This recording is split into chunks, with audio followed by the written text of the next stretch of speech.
Super RMN World is an SMBX game created via an event by the community of RPGmaker.net, created and completed throughout the year 2013. 19 people submitted a total of 79 levels into the event. These 79 levels, separated across 8 worlds, are a menagerie of completely unrelated levels with a high consistency of quality. Picking this as the first game I've elected to rank the levels of into a top 10 was both a difficult and long task, with each level being replayed at least once, with the levels I ranked higher being replayed multiple more times to make sure I was happy with their placement. I want to make it clear beforehand that most every level in this game is brilliant in their own right. However, a top 79 seemed a bit of an excessive take for this list. I didn't want to insinuate that those levels in the lower numbers were bad. This is a great game and totally worth your time. Also, keep in mind that this is my opinion, and does not mean by any stretch these levels are definitely and unanimously the top 10 levels. Other people may rate levels based on different factors, or may consider certain factors more or less important than I have, and that's fine. Finally, the hub level was not considered for obvious reasons, neither was the tutorial or Aquatic Ascent, the level I personally made for the event. In any case, here's what I consider the top 10 levels in Super RMN World.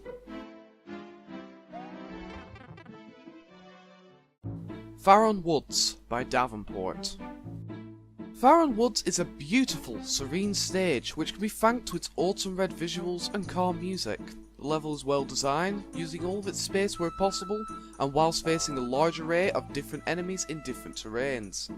The level itself was designed for use with Link, and while it does feel like the level has to give Link extra pushes other characters don't need, it definitely feels good playing this level as him, with very few opponents that are either no challenge or downright brutal to face as the timeless hero.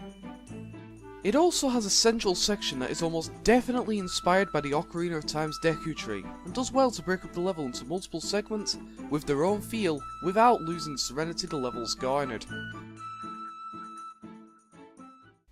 Moleville Mines by Halibabaka. Moleville Mines is a faithful rendition of the area from Super Mario RPG The 7 Stars, containing all of the area's isometric opponents as their 2D platforming counterparts. These resprites look fantastic, and successfully pull off a transition between the two styles. It even contains the level's 2 bosses, Croco and Punchinello, which are both fantastic. Croco manages to pull this off whilst being nothing more than a Rex resprite, with his minions and changing behaviours in a well-designed arena making the normally common opponents a more than fair challenge. Punchinello, however, is one of the game's many high-quality world bosses. A great take on the Mauser fight where the bombs cannot be thrown back and must instead be used as platforms. It even features the boss's iconic ending, crushed by his greatest blow. It even features the original game's mole NPCs, albeit in a slightly more killable fashion, performing their grandiose task once again, being my personal, glorified jump pad. Good to see they haven't forgotten their place.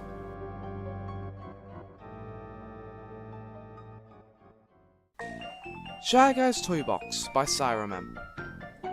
This level is freaking adorable, bringing the equally adorable Shy Guy's Toy Box from Paper Mario into SMBX. Building blocks? Check. Spiral Spikes of Doom? Check. Forced Shy Guy slave labour? Triple check.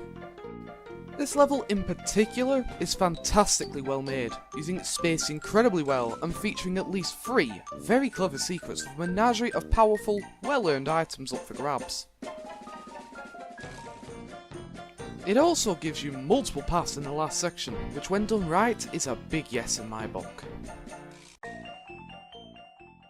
Starlight City by Solitaire. Getting an auto-scroller right is a difficult task.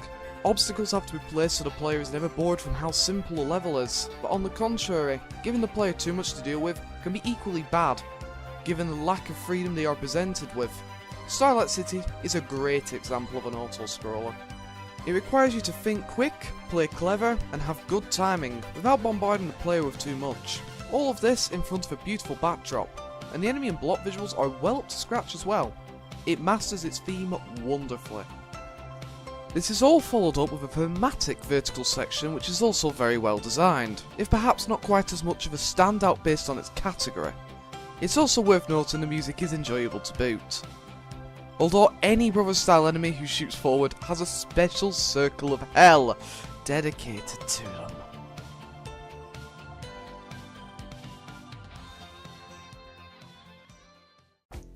Sunny Summertime Swim by Ratty524. Another incredibly adorable level which perfectly encapsulates what a trip to the beach would be like in the Mario universe. Chaotic. This level's visual design is great in every area. Everything looks like it fits, the relaxed blue tones with the bright yellow beaches contrast incredibly well, and the Koopas have what will simply be the absolute perfect texture to use in the stage, with their colours being more faded to match the relaxed tone. Also, the Koopas surf, and that's absolutely adorable, and I love it. Path to Darkness by Dark Lord Kainor. This level has one glaring issue. The name.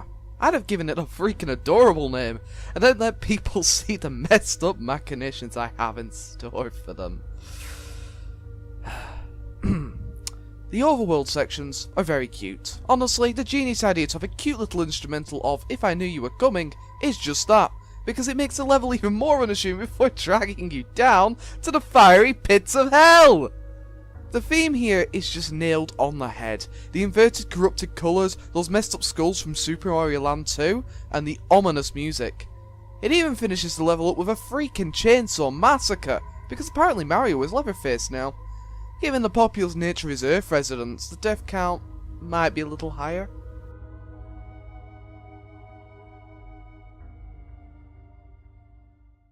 Spirit Temple by Deathkiller and Halababaka.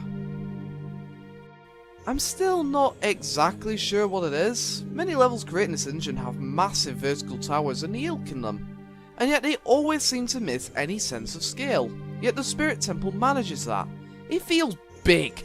Maybe it's the background of faraway dunes, or maybe it's the fact the dungeon itself takes such a large portion of the entrance area.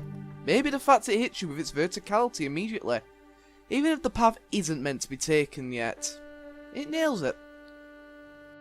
The first section is a mighty fine switch section, but this level really turns the quality up a notch for its second section, the Wall of Death.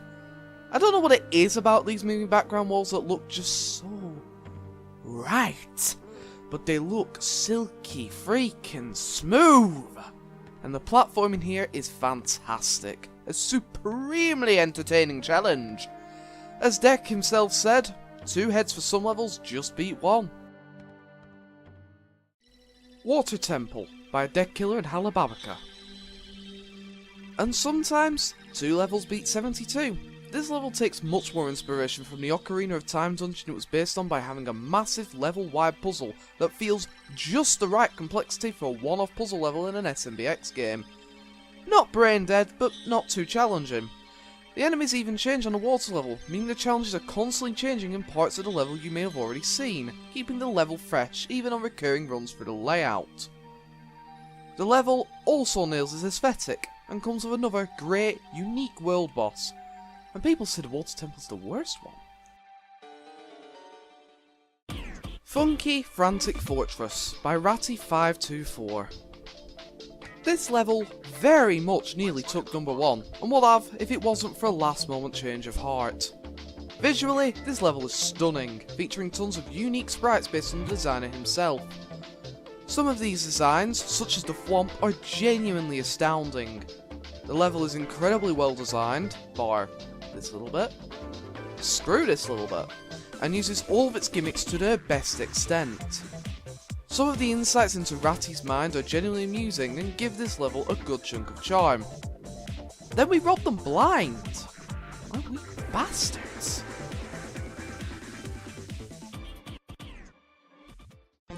Backing Up by Kentane.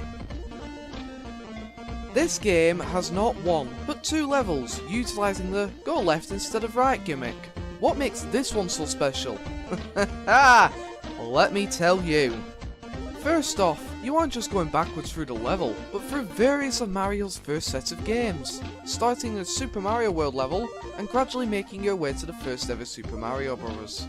But wait! There's more!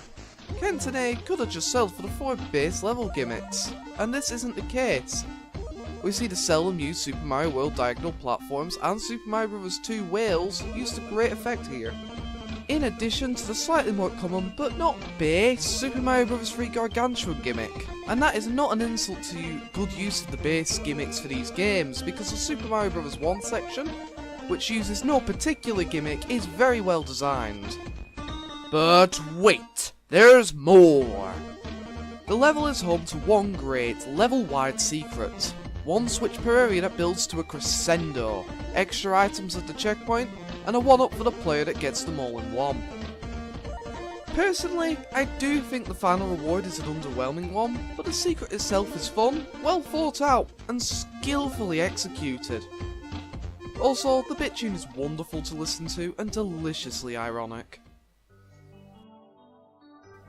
And with this, after a 5-year journey with this game, I finally say goodbye to perhaps one of the only constants in my turbulent life. I still haven't finished that damn Let's Play. Well, now I have. Thanks RMN World, you've been great, and I will see you all in the next one.